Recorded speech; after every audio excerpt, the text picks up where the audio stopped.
Recentemente, nós falamos aqui no Estúdio Olesp sobre a importância da população ter os documentos que dão acesso a serviços básicos, que todos nós geralmente temos acesso, né? Como hospitais, escolas, universidades, inclusive ao voto. Mas você já pensou no caso de uma pessoa trans, que ao nascer recebe um nome de acordo com o seu sexo biológico, mas que ao longo da sua vida se identifica com outro gênero? Muitas ainda esbarram em burocracias para poder retificar esse nome aqui no Brasil. Dados da Associação dos Registradores de Pessoas Naturais mostram que vem crescendo a quantidade de pessoas que solicitam a alteração do registro civil diretamente nos cartórios. Em 2018, mais de 1.000 pessoas alteraram o nome e o gênero em seus registros. Já em 2022, esse número saltou para quase 3.000 pessoas. É para falar mais sobre esse assunto que o quadro Fala Defensoria de hoje recebe a defensora pública Vanessa Alves Vieira, coordenadora do Núcleo Especializado de Diversidade e Igualdade Racial da Defensoria Pública de São Paulo. Seja muito bem-vinda, Vanessa. Olá, muito obrigada. Bom dia.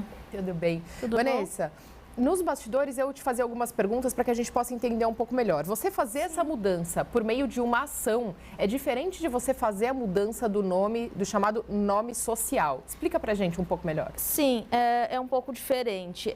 Na verdade, hoje a gente tem várias normativas, portarias, decretos de universidades, de órgãos do Executivo que prevêem essa possibilidade de colocação do nome social, né? Até no próprio SUS há essa possibilidade também. No entanto, as ações de retificação de registro ou a possibilidade de retificação nos cartórios traz um caráter mais definitivo para essa alteração. O nome social, ele pode ser colocado aí a requerimento da pessoa, junto a esses órgãos públicos, nas universidades. No entanto, essas alterações, seja por via judicial, seja por meio do cartório, elas são mais definitivas, trazem uma segurança maior para essa pessoa de que ali no documento dela efetivamente foi alterado e consta o nome com o qual ela se identifica.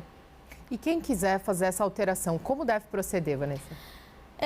Essas alterações, né, do registro civil, elas podem ser feitas tanto por meio da via do cartório, por via administrativa, como também por meio de uma ação judicial.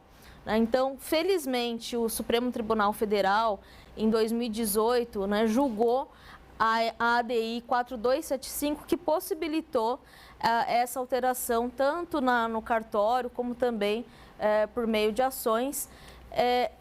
Hoje em dia, as pessoas acabam procurando mais a via judicial, porque ainda há a questão da gratuidade, né? Nem todas as certidões que são exigidas e a própria alteração é feita de forma gratuita nos cartórios.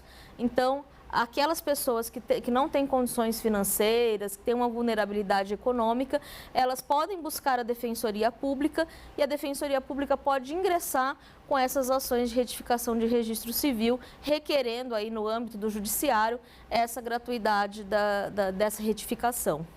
Geralmente, quanto tempo leva todo esse processo? A partir do momento que você procurou a defensoria ou que você entrou com uma ação para você ter todos os seus documentos alterados, finalizados em mãos?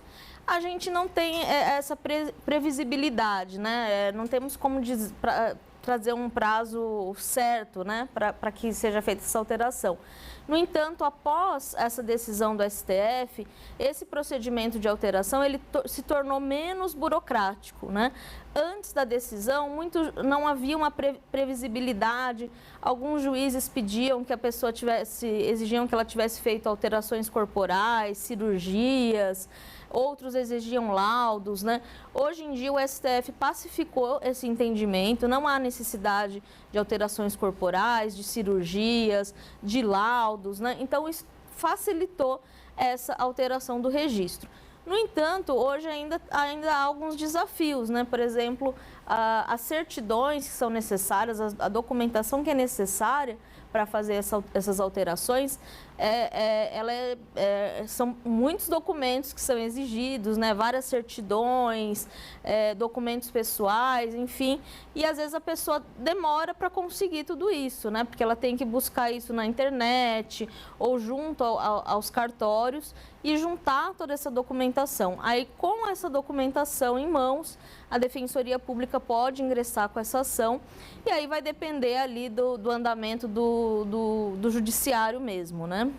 E é necessário sempre, então, que essa pessoa se encaminhe até o cartório ou acompanhado de um advogado ou de um defensor público, então, ou de um advogado, no caso particular, ou não? Ou essa pessoa pode, se ela conseguir juntar todos esses documentos, chegar sozinha até o cartório e dar entrada nesse processo?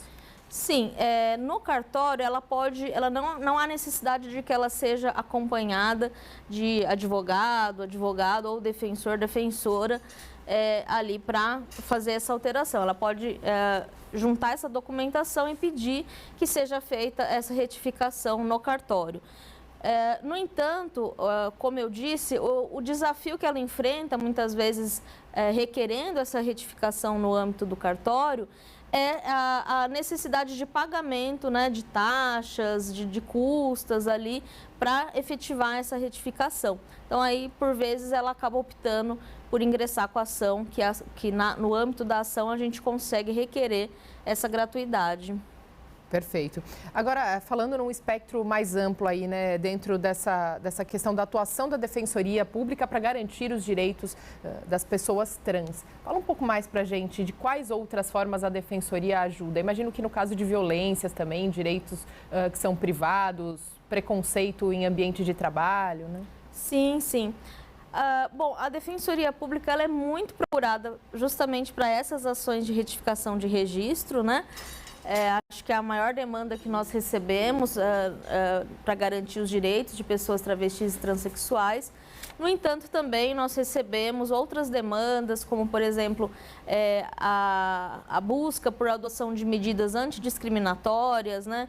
Pedidos de indenização, pedidos de aplicação de punições administrativas, que nós temos aqui uma lei no estado de São Paulo que prevê multas, né, advertência, enfim, para aquelas pessoas que praticarem algum tipo de ato discriminatório em face de pessoas travestis e transexuais. Garantia do nome social naqueles casos que as pessoas ainda não efetuaram essa retificação de registro, né? Então, nós temos recebido algumas demandas nesse sentido também.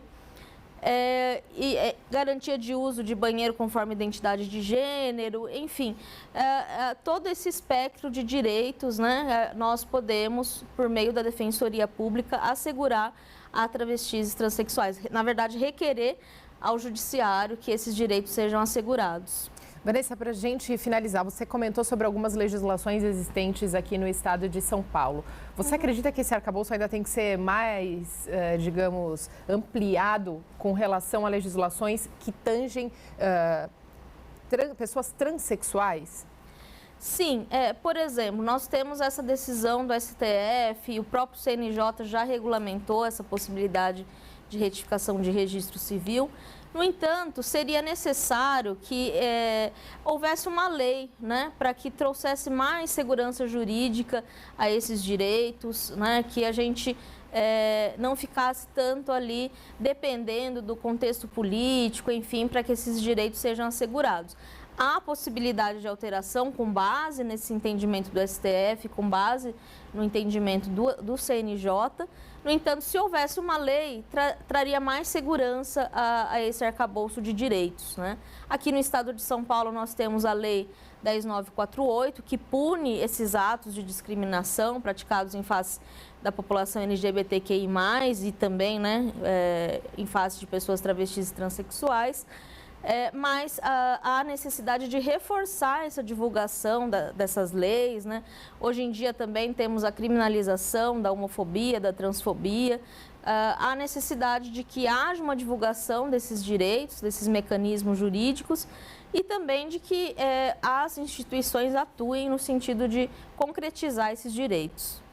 E a questão de denúncias, até mesmo para que esses direitos sejam de fato resguardados, né? Então, nós temos as legislações que prevêem crimes contra a homofobia e transfobia, mas talvez também deveria haver um incentivo maior para que essa população denunciasse mais, fizesse realmente os boletins de ocorrência ao ser vítimas, então, desse tipo de crime. Sim, sim. Muitas vezes as pessoas se sentem inseguras de fazer essas denúncias ou não sabem os procedimentos burocráticos que são necessários, né, para realizar essas denúncias. E a Defensoria Pública, ela também tem esse papel de trazer essa educação em direitos, de trazer essa conscientização, essa sensibilização, para que as pessoas se sintam mais à vontade de realizar essas denúncias e também saibam, né, quais são os seus direitos, de que forma que elas podem agir quando eventualmente sofrerem algum tipo de discriminação. Maravilha, gostaria de agradecer demais aqui hoje a presença da defensora pública Vanessa Alves Vieira, coordenadora do Núcleo Especializado de Diversidade e Igualdade Racial da Defensoria. Vanessa, mais uma vez, muito obrigada pela presença e também por todos os esclarecimentos aqui para nós hoje. Obrigada a vocês.